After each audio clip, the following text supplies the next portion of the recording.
Wenn wir über Energie sprechen, sprechen wir oft über Preise oder den Klimawandel. Aber dass Energiepolitik auch immer Sicherheitspolitik ist, wissen wir nicht erst seit dem Einmarsch der russischen Armee in die Ukraine oder seit Trumps Versuchen, Grönland zu übernehmen. Heute spreche ich mit jemandem, der das alles am eigenen Körper erfahren hat. Ich spreche heute mit Ilja Kuksenko. Er ist Energie-Campaigner aus der Ukraine und er erzählt uns heute, was ein resilientes Energiesystem für die Ukraine bedeutet und was der Krieg verändert hat vor Ort. Und jetzt gehen wir auch schon direkt rein. Ich werde deswegen auf Englisch switchen.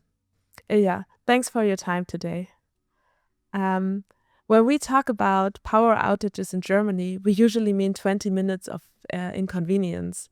But for you and your colleagues in the Ukraine, how much does energy reserves, battery stands, and targets onto your heating system influence a normal day?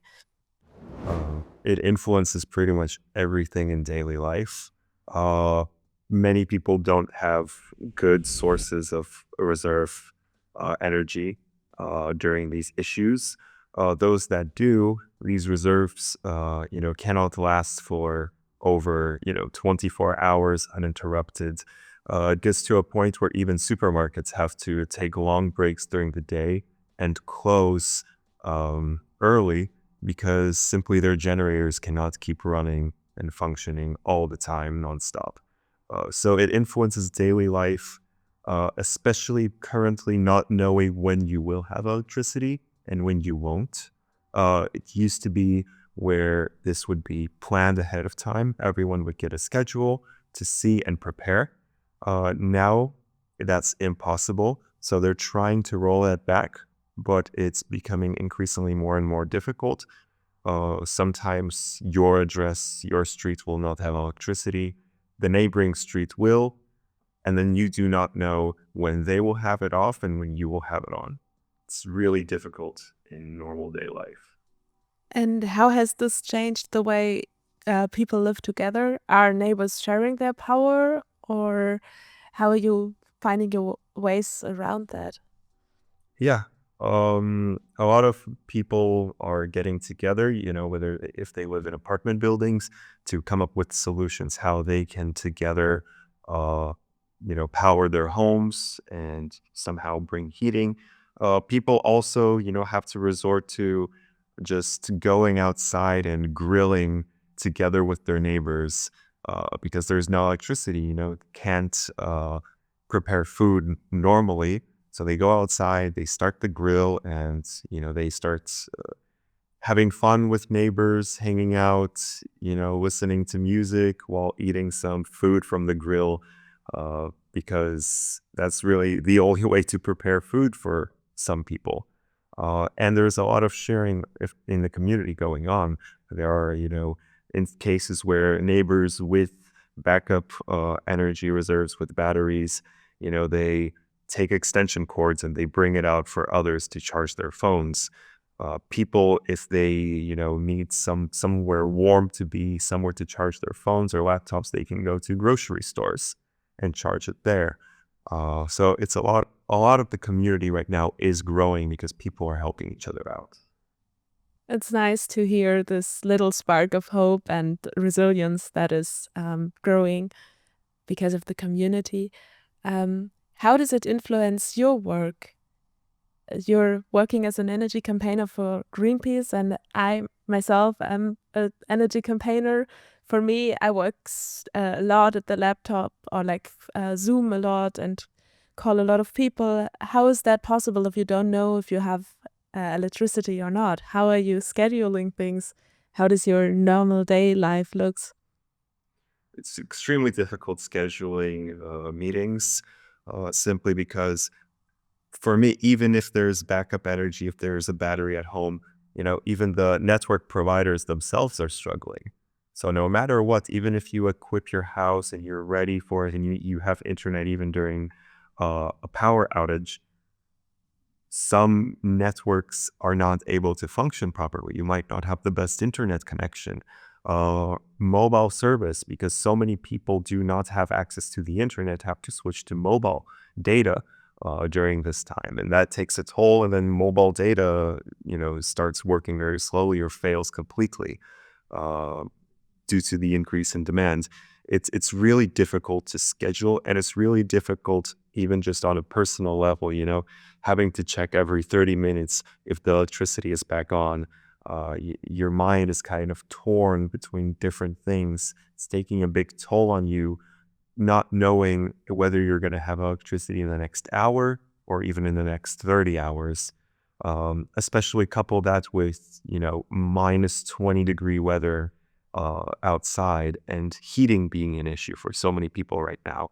It's really difficult to work in an apartment that is, maybe just 10 degrees warm.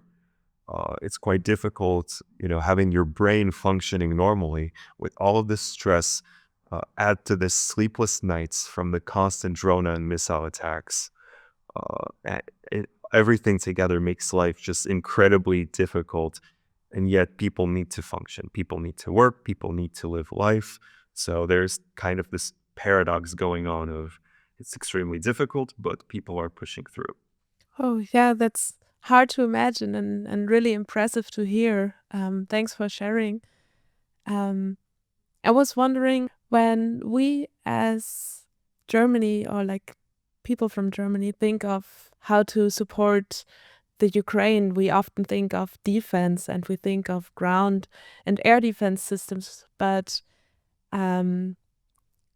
would you say that energy infrastructure, especially storage or maybe solar, are a part or like a core part of national defense strategy?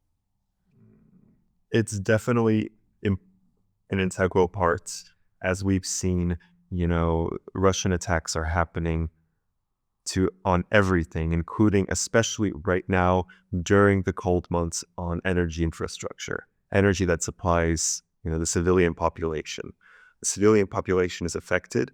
And when it comes to defense, this is a very critical area that needs to be defended, but not just defended, it needs to be a resilient area that no matter what can function.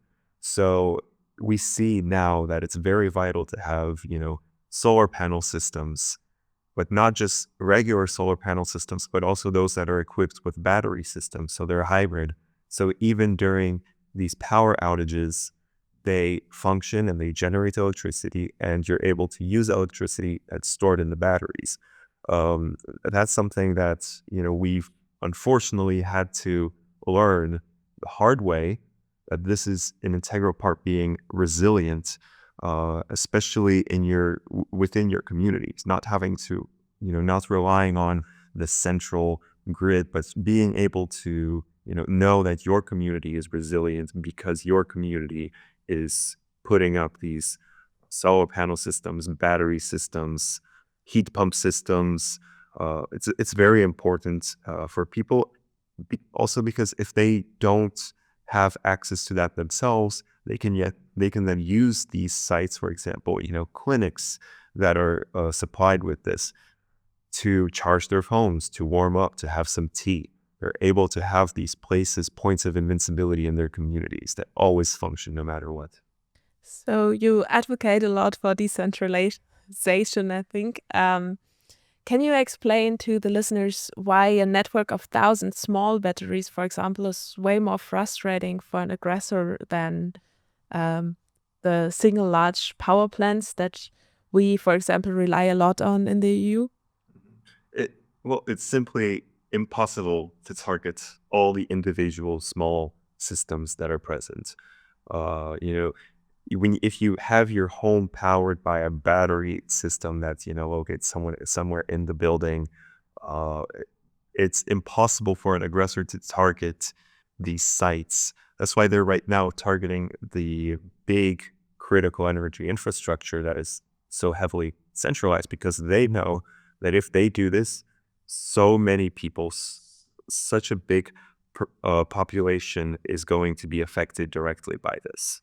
So when you think of ways to secure your energy, you're not just doing it, against, in terms of being able to always have it. You're doing it in terms of decentralizing the grid and making it difficult for the aggressor to attack centrally and completely cut off the entire population from energy. Is there something you would say the EU, or for example Germany, could learn from the Ukraine energy system right now? Yeah, it's always, it's better to be safe than sorry. Countries, especially Germany, have a vast network of, solar panels. People are installing them. It's very popular here, but vast majority of it is grid connected. You don't know what may happen, even if there's a local issue, a local blackout issue. Uh, it's always great to, know that your home is secure in terms of this. And it's always great to prepare because you, as a civilian, can prepare your home no matter what to be always secure with in electricity, in heating. You can always make sure that you're not relying on someone else to secure this for you. You can secure it for yourself. Looking back at the last few years, were there any lessons or observations regarding energy resilience that completely surprised you? I mean, that decentralized energy is the better option because it's climate neutral and makes you independent is something a lot of people would expect. But are there any observation you made above that that maybe came as a surprise for you? Well, what's quite surprising is, a lot of people who are new to this issue, who are new to, the topic of green energy, can be quite skeptical about it. They're unsure of whether it's a smart investment, whether it's safe, but then every single time, people once it's installed, understand the benefits of it. For as I mentioned before, going to a clinic that's provided by it just to charge your phone. People may be skeptical until you put it up, and then people understand how it works and that it works for the greater good. And so people become way less skeptical about it, and then people are interested in installing it themselves, like for themselves. That's quite an interesting trend to see, that very often people simply are scared of these technologies because they don't know about them. They don't have experience with them. But once they gain the experience, they become huge advocates for it. In your work or the work that the Greenpeace Ukraine team is doing, while operating out of unheated offices, often without power, so super incredible. You're driving a green reconstruction in the middle of the war. So you drive this reconstructing of the energy system in the Ukraine. Is there any project that comes to your mind that you did in the last year that was, yeah, your favorite project, or where you could directly see the advantages of your work? It's difficult to choose one simply because there are so many great ones. So I guess I'll cover a few uh, because it's at the end of the day, it's all very interconnected. Uh, First big one is, Solar for Ukraine, providing hospitals with solar panels so that they can, whether it's a hybrid system so they can function well even during power outages, or if it's a grid-based system, simply so that the hospital can invest into this and spend way less money on electricity and then reinvest that money into themselves to modernize, to expand, to provide more care. As we know right now, hospitals right now are extremely critical for Ukraine during the times of war, so that they can modernize and expand and reinvest into themselves. So that's one important project that, a lot of communities, a lot of hospitals have applied to, and they're seeing the benefits already. Last year, 13 received, 4 have already installed these systems. And this year, more and more hospitals are wanting to take part in this. We have the example of the work in Trostanets. It's in the Sumy region, not far from the border with Russia, previously an occupied city that was heavily, heavily devastated uh, by the war. And now the city is becoming resilient. And they decided to actually do a pilot project never seen before in Ukraine of a multifamily apartment building being heated by a heat pump system. That's something that, is prevalent in Europe, but has never been done before in Ukraine. And it's literally bringing, and also there's a solar panel system. So it's literally bringing warmth and light to the residents that have long been waiting to return to their homes following the deoccupation of this territory. We also have a project with solar woman installers, training women to go into a field that isn't as, expansive as maybe in Europe of solar installation. And as I've covered before, the demand for solar right now is huge. And there's an imbalance of, people providing this kind of work and actually the demand for the installations. And so we see that, this work of training women to be solar installers, first of all, is breaking any stereotypes that exist that women can't work in this field. And also we've seen that, these companies that are doing this, they want, more workers. They're very eager to have this. And some of our women installers actually helped install solar panel systems in the hospitals that received the panels from us. So it's incredible how all of this work is kind of interconnected. We're also building communities, through empowerment, especially of, youth initiatives. We have some eco projects that the youth lead, for example, greening bus stops because it's important to have shade in the summer, to, trying to create small scale windmills. There's a lot of work that's being put into this to make the community, to make Ukraine energy resilient, energy independent, and very green. If you look 5 years into the future, what does the ideal energy landscape of Ukraine look like, and what part of that vision should Europe start copying right now? So we've actually, through our Greenpeace reports, have seen that the wind and solar potential for Ukraine is immense. Just covering just 1% of the land is enough pretty much to cover our energy needs. So we see that now, unfortunately, during this time of crisis, such energy is very needed, and a decentralized system is very needed. So I would really hope to see that in the future, we are extremely green. We're using a lot of renewable energy wisely. We're using it wisely. That's very, very important to note, and that we are pretty much a role model for Europe. It would be great for Ukraine to be a role model and not just us seeing great examples abroad, but for Europe to see that a war-devastated country, with constant attacks by Russia, is able to modernize and pave a new way, for understanding how our energy system should function. And we see that now, Europe is understanding that energy storage, battery storage is extremely crucial. It's extremely important. There's a lot of new investments being poured into this.